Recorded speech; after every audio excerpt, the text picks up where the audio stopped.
Torah Box présente. Notre histoire, comme au cinéma. Les grands empires attaquent Jérusalem. Saison 1, Babylone, le lion, avant la catastrophe. Babylone, merveille du monde, 4.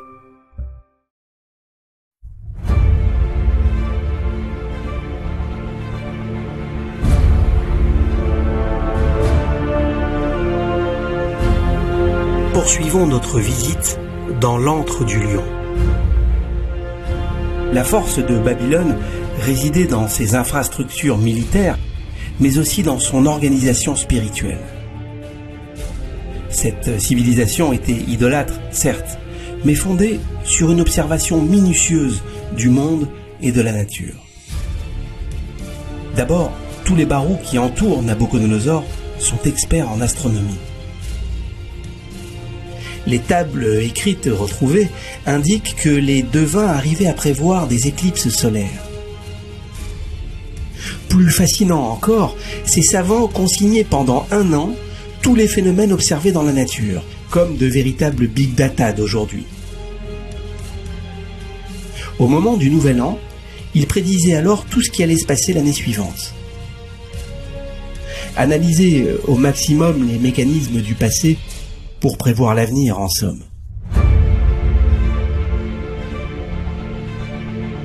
Ces savants pratiquaient aussi l'hépatoscopie.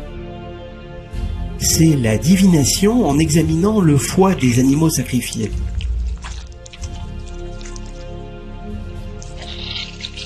Ils pratiquaient aussi la lécanomancie, basée sur les mouvements de l'eau.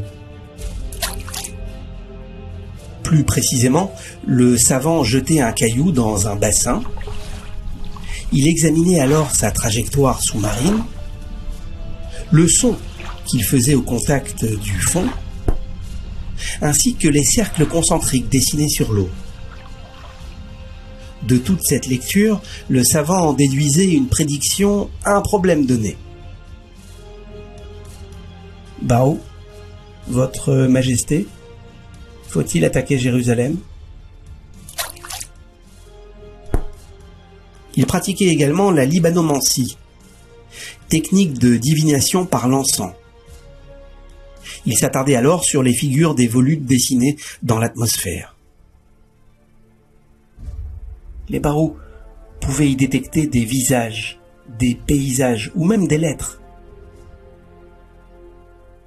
Bao, votre majesté, faut-il attaquer Jérusalem?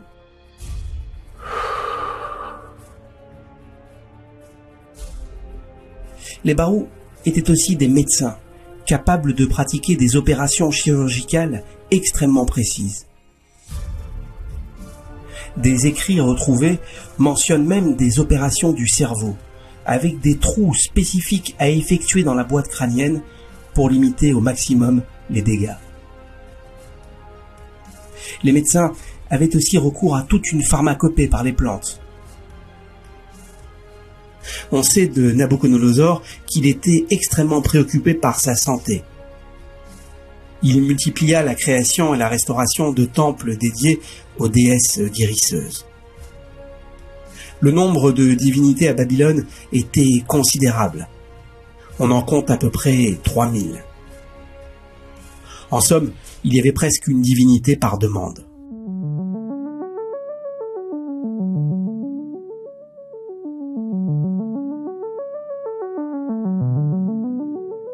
Dans son architecture, le temple central de Babylone ressemble à s'y méprendre à celui de Jérusalem.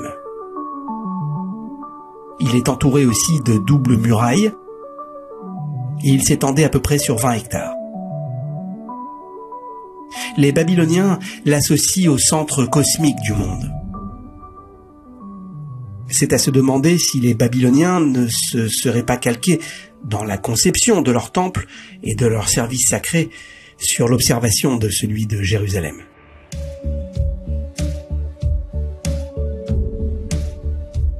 Eux aussi, comme les Égyptiens et toutes les nations, envoyaient des émissaires pour voir ce qui se passait au Beth Amikdash.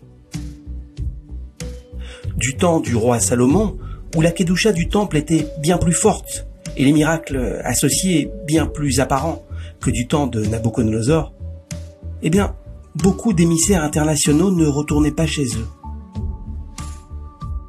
Fascinés par tout ce qu'ils voyaient, ils ne pouvaient plus conceptualiser leur réintégration au sein de leur nation d'origine. Babylone subit aussi l'influence de Jérusalem, non seulement dans l'organisation de ses temples, mais aussi dans celle de ses palais et de ses domaines. Ceux-ci comprenaient des champs et des palmeraies immenses.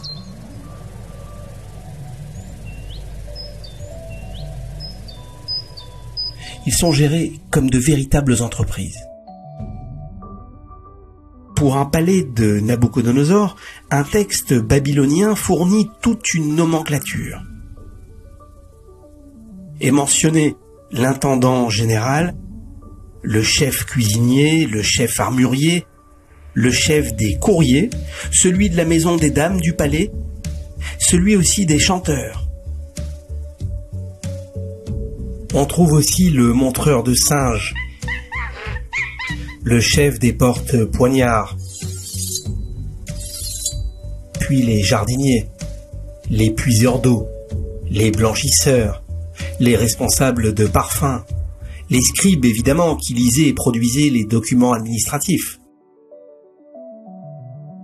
Devant toute cette organisation, devant ce souci d'une belle existence, on peut encore se poser cette question obsédante. Pourquoi ? Pourquoi une civilisation qui a tout vient-elle s'attaquer avec rage à ce petit confetti que représente Jérusalem ? Surtout que Babylone, contrairement à d'autres civilisations, ne fait pas la guerre pour exporter ou imposer ses idoles et divinités. Lorsqu'elle occupe une province ou une royauté périphérique, elle laisse une totale liberté de culte et de pratique à ses habitants. Ce qui était le cas au royaume de Juda. C'est d'ailleurs le propre de tous les empires qui se développent très vite. Ils ont aussitôt des soucis d'organisation. La liberté de culte permet de diminuer les révoltes dues à l'assujettissement. Alors pourquoi ? Est-ce, comme l'affirment les historiens, un simple tribut non payé à Nabuchodonosor qui aurait déchaîné le lion ? N'y a-t-il pas là quelque chose qui nous dépasse et qui dépasse le dévastateur lui-même ? La réponse est difficile à entendre.